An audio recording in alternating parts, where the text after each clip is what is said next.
இப்போ L alone பார்த்தோம் இல்லையா? Third important circuit, AC circuit is capacitor alone. C alone.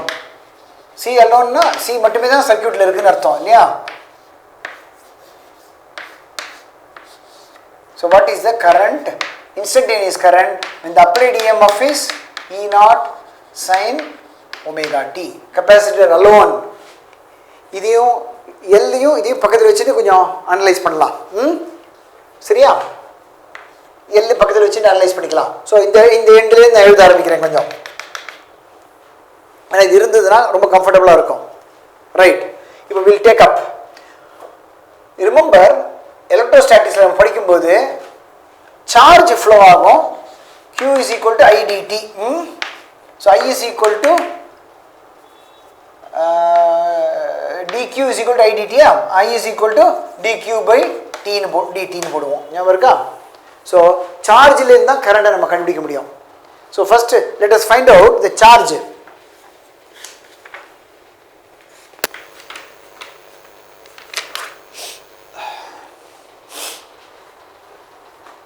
What is the charge usually? Capacitorல Q is equal to CV ன்னு எழுதுவோம். ஞாபகம் இருக்கா? இந்த இடத்துல V ங்கிறது என்ன? E. So I is equal to C. E is E naught sin omega t. தெரியுதா? இந்த ரிலேஷன் ஞாபகம் இருக்கா? Q is equal to CV ன்னு எழுதுவோம். V க்கு பதிலா இங்க E ன்னு போட்டுருக்கேன். அப்போ I is equal to dq by dt இல்லையா? அப்போ இது Q d by dt of Q. திருப்பி எழுதுறேன், புரியுறதா? அப்போ வாட் இஸ் Q முதல்ல? C E naught sin omega t.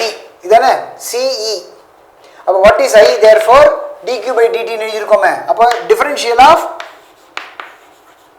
this quantity Q.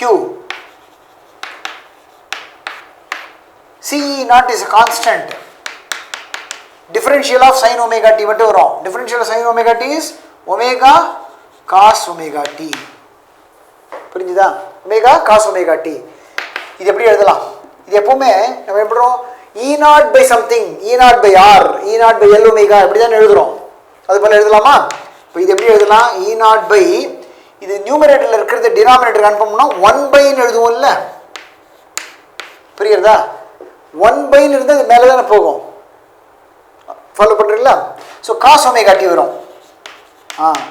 நம்ம என்ன பண்ணணும்? இதோட அப்ளைட் இஎம்எஃப் கம்பேர் பண்ணுறதுக்கு, ஃபேஸ் கம்பேர் பண்ணுறதுக்கு சைனில் எழுதினா தானே கம்பேர் பண்ண முடியும் பார்த்தோம். அப்போ ப்ளஸ் காஸ் ஒமேகா டி எப்படி எழுதலாம்? ஏற்கனவே பண்ணிடுவோம். இதுக்கு ரொம்ப ஈஸியாக ஏற்கனவே பண்ணிடுது, நான் திருப்பி பண்ண மாட்டேன். இது எப்படி எழுதலாம்? இதை எக்ஸ் சின்னு போட்டுக்கிறேன். இது எக்ஸ்எல்னு எழுதின மாதிரி இது எக்ஸ் சி. அப்புறம் சைன் எழுதினோமே pi by 2 minus omega t. மைனஸ்க்கு எழுதும்போது அப்போ பிளஸ்க்கு எழுதும்போது மைனஸ்க்கு எழுதும் பிளஸ் மைனஸ் அப்சர்வ் பண்ணிட்டோம் இல்லையா? Sine 90 minus theta is sine 90 minus theta is cos theta இல்லையா? Sine 90 minus theta is cos theta. So pi by 2 minus omega t எழுதலாமா? புரியுதா? இல்லை ப்ளஸ் ஒமேகா டி போடலாமா? என்ன பண்ண இப்போ இப்படி எழுதலாமா? What is sine 90 plus theta? Sine 90 plus theta is cos theta. ஏன்னா மைனஸ் எழுதுறது அர்த்தம் இல்லை. ஏன்னா minus pi by 2 minus omega t எப்படி கம்பேர் பண்ணுறது? பண்ண முடியாது. பண்ணலாம், அது புரியாது. இது புரியுறது easy. I can write cos omega t as sin 90 plus omega t, which is cos omega t, right? So இது புரிஞ்சுதா? Therefore I is equal to இது I capacitor னு கூட எழுதிக்கலாமா? இது I naught, இது I naught of the capacitor. I naught ங்கிறது இந்த value sin omega t plus pi by 2. இப்போ இதுல இருந்து என்ன பண்றோம்? I naught ங்கிறது யாரு? E naught by xc. What is xc? xc is 1 by c omega. அங்க L omega XL is L omega. இங்க 1 by C omega. அங்க என்ன பண்ணோம்? ரியாக்டன்ஸ் இல்ல, அதே போல இது reactance of the capacitor. Reactance of the capacitor இது ரியாக்டன்ஸ் தான் சொல்லணும் இல்லையா? அண்ட் இது ரியாக்டன்ஸ் அப்படின்னு ஏன் சொல்றோம்? Frequency dependence. அங்கே வந்த மாதிரி ஃப்ரீக்வன்சி டிபெண்டன்ஸ் இங்கே வந்துருக்கு. பட் அங்கே வந்த ஃப்ரீக்வன்சி டிபெண்டன்ஸ் வேற, இங்கே வேற. அங்கே ப்ரொபோர்ஷனல் டு ஒமேகா, இங்கே இன்வெர்ஸ்லி ப்ரொபோர்ஷனல் டு ஒமேகா. அப்போ டிசியா இருந்தா என்ன? அதாவது ஒமேகா 0 இல்லையா? டிசினா அங்கே எக்ஸ்எல் 0 ஆயிடுது. இங்கே எக்ஸ்எல் என்ன, எக்ஸி என்ன ஆகும்? ஒமேகா 0னா இன்ஃபினிட்டி. அப்போ இட் வில் நெவர் பாஸ் டிசின்னு அர்த்தம். இது அப்படியே கம்ப்ளீட்டாக பாஸ் பண்ணிடும் எல்ல. But reactance of the capacitor, then DC is applied is infinity. அப்போ it will never pass DC to the other side. frequency அதிகமாக அதிகமாக இங்கே reactance அதிகமாகும் சொன்னோம். இங்கே frequency அதிகமாக அதிகமாக reactance குறைஞ்சிட்டே வரும். ஏன்னா inversely proportional இருக்கு. அப்போ high frequencyல இது high reactance L-க்கு, high frequencyல low reactance C-க்கு. இந்த comparison புரிஞ்சிட்டே வருதா? And what is the phase angle difference? Phase difference between the current and the applied voltage is pi by 2, plus pi by 2. அங்க minus pi by 2, இங்க plus pi by 2. அப்ப என்ன சொன்னோம்? இங்க மைனஸ்னா என்ன சொன்னோம்? மைனஸோட மீனிங் lagging behind சொன்னோம். பிளஸ்னா meaning என்ன? leading. So current I is leading the applied EMF. லீடிங்கிற வார்த்தையோட அர்த்தம் புரியுதா? பிளஸ் 5/2 ஓட அர்த்தம். By how much? By 90 degrees. So லேகிங்கிறது போது இப்படி வரைஞ்சோம், ஞாபகம் இருக்காது? கரண்ட் இருக்கும். இப்போ அது வரைய போகிறோம், லீடிங்கில் வரைய போகிறோம். இப்போ லீடிங்கில் வரைய போகிறோம். வரையட்டுமா? வரையலாமா? லீடிங்கிறது புரிஞ்சுதா? ஸோ அப்ளைடு EMF இதுன்னா current is I0 sin omega t plus pi by 2, அதாவது லீடிங்னு சொல்லியிருக்கோம்.